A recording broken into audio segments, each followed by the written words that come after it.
On est actuellement à Change Now à Paris où je vais être avec le président de la COP Désertification, son Excellence Alain Richardon Bailly.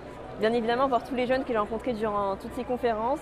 Et puis à la fin, ce sera la première conférence avec toutes les femmes africaines à Change Now.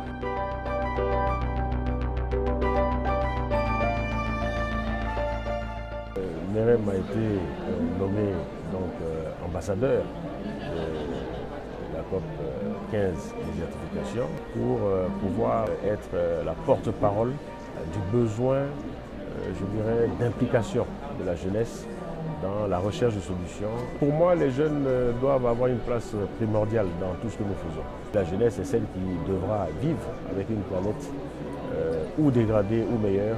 Bon, mais il ne faut pas oublier les études non plus. Hein. Oui, il faut. Voilà. Merci beaucoup. Blanc, hier, et puis oui. là, ça va un peu mieux, ça se tasse. Ah bon?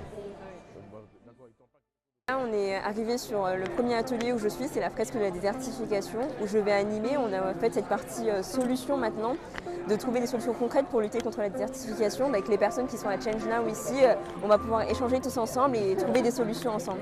Donc on a fait tout ce qui est sensibilisation, comprendre les causes de la désertification. Donc par exemple, utiliser les savoirs autochtones pour lutter contre la désertification, régénérer les terres. Donc ça va être tout ça en fait. Et après, chacun va aussi donner son point de vue, ceux qui ont déjà eu l'expérience de comment ils ont pu régénérer les terres ou ceux qui ne savent pas du tout et de ce qu'ils ont appris aujourd'hui. Là, on va aller à ma conférence.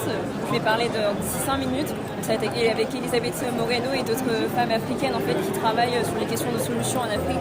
Donc là, on ne va pas parler juste de plaidoyer, mais vraiment de solutions concrètes qu'on a menées. Donc là, je me suis mis en tenue complètement traditionnelle parce que pour moi, c'est très important de mettre l'accent. En fait, quand je représente le peuple autochtone, on voit que j'ai toute la tenue entière pour accentuer cette représentation.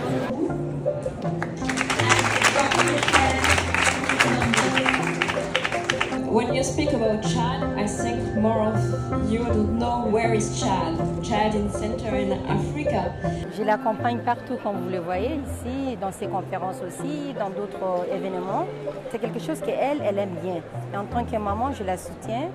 Et ça fait vraiment plaisir d'avoir une grande fille qui est en train de militer sur une bonne cause. Donc ces moments de conférence, j'adore parce que c'est les moments où je vois tous ces jeunes qui font des choses incroyables et je me rends compte dans ce combat, on n'est pas seul, on est beaucoup. On a juste besoin plus d'être visibilisés.